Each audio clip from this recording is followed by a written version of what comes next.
Love it, hate it, or hate to love it.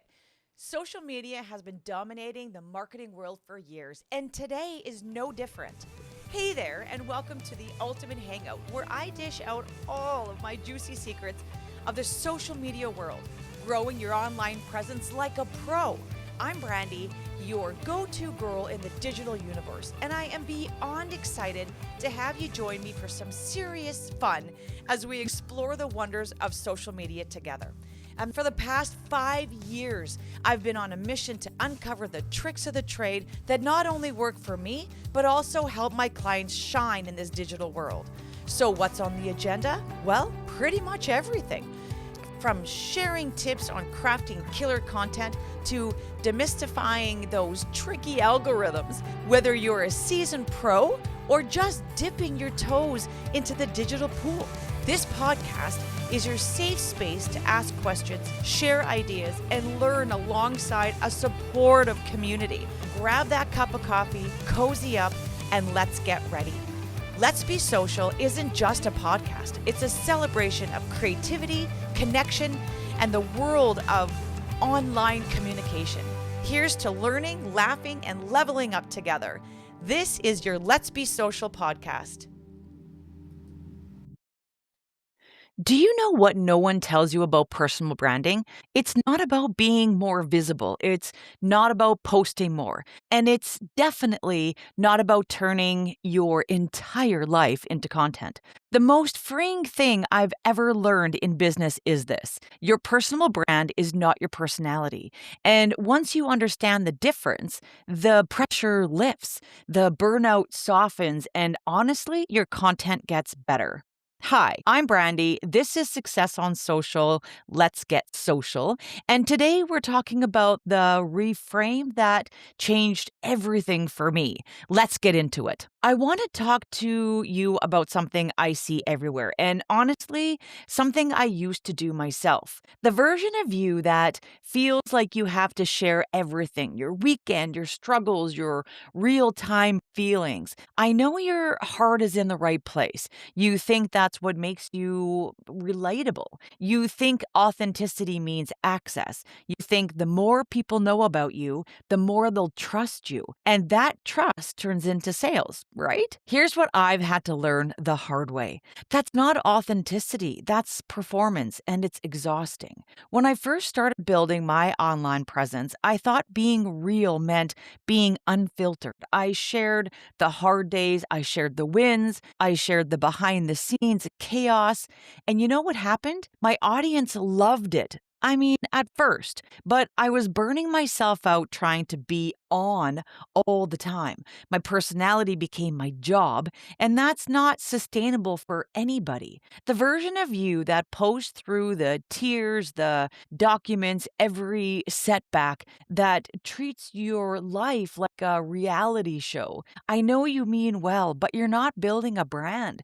You're performing your life. And the people who are actually here for your business, they don't need a front row seat to your entire existence. So let's break this down, because I think the confusion is real and it's not your fault. Your personality is the real you. It's messy. It's tired some days. It's the version that cries in the car, forgets to reply to texts, and eats cereal for dinner.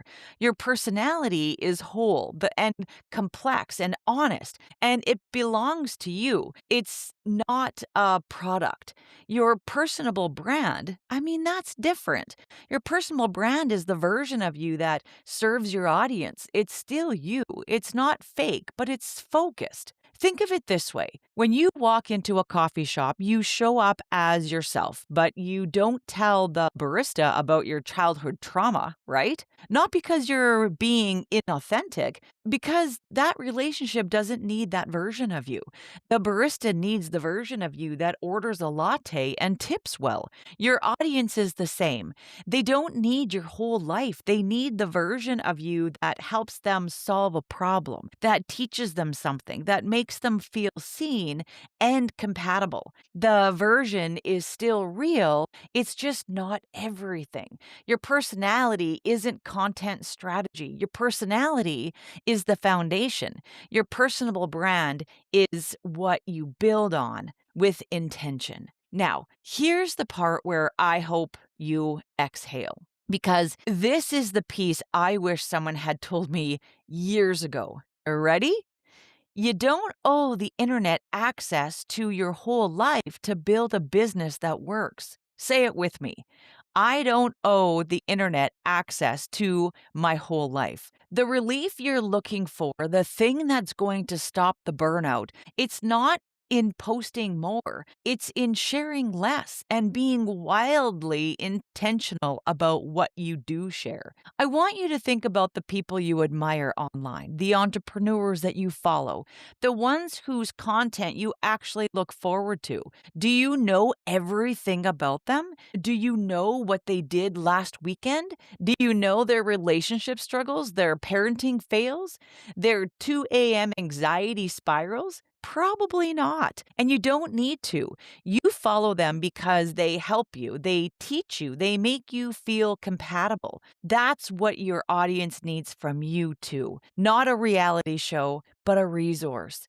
The people who respect your work don't need you to endlessly be available. They need you to perform vulnerability. They need you to be clear. They don't need you to perform vulnerability. They need you to be clear, helpful, and consistent. That's it. That's the whole thing. Your boundaries aren't walls that push people away. They're filters. And they don't push the right clients away. They keep the wrong ones out. So, how do you actually do this? How do you build a personal brand without turning your personality into a product? I have 3 questions I ask myself before I hit publish on anything, and I want you to start asking them too. Question 1, who is this for? Not who might like this, not who could this help maybe. Specifically, who is the one person this content serves? If you can't name them, you're not posting for your audience. You're posting for validation, and validation doesn't pay the bills. Question 2, what does this give them? Every piece of content should do one of 3 things: teach, reframe, or empower. If it doesn't do any of those, it's just noise. And there's enough noise on the internet as it is. Question 3, am I sharing this because it serves them or because I need to be seen? Be honest with yourself on this one. I've caught myself here more times than you can even count. The posts that come from needing to be seen, they're almost always the ones that drain me the most and perform the absolute worst. It is so frustrating. This framework is your filter. It keeps your brand focused and your personality intact. Because here's what I know to be true: the entrepreneurs who last online are not the ones who share the most, they're the ones who share with purpose. So, here's what I want to leave you with today. Your personality is a gift. It's what makes you unique. Protect it. Don't turn it into a performance. Your personal brand is a tool. It's how you serve people. Build it with intention, not obligation. You can be authentic without being unfiltered. You can be kind without being available. You can build something that grows without draining you to fuel it. You're not becoming too much. You're finally becoming enough. If this episode resonated with you, share it with another entrepreneur who needs to hear it. And I'd love to know which of those 3 questions hits the hardest for you right now. Tag me on Instagram or leave a review.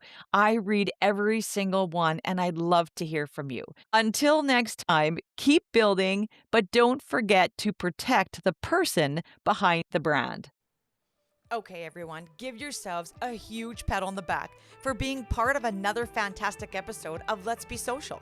Time sure flies when you're having fun diving into the world of social media together. If you want more, make sure to head over to my Facebook group where I continue this conversation, I share insights, and we support each other on our social media journeys. You'll find all the details in this episode in my show notes at successonsocialmarketing.com, so be sure to check them out. Remember, learning doesn't have to stop here. Keep exploring, keep experimenting, and keep pushing the boundaries of what's possible in the digital world.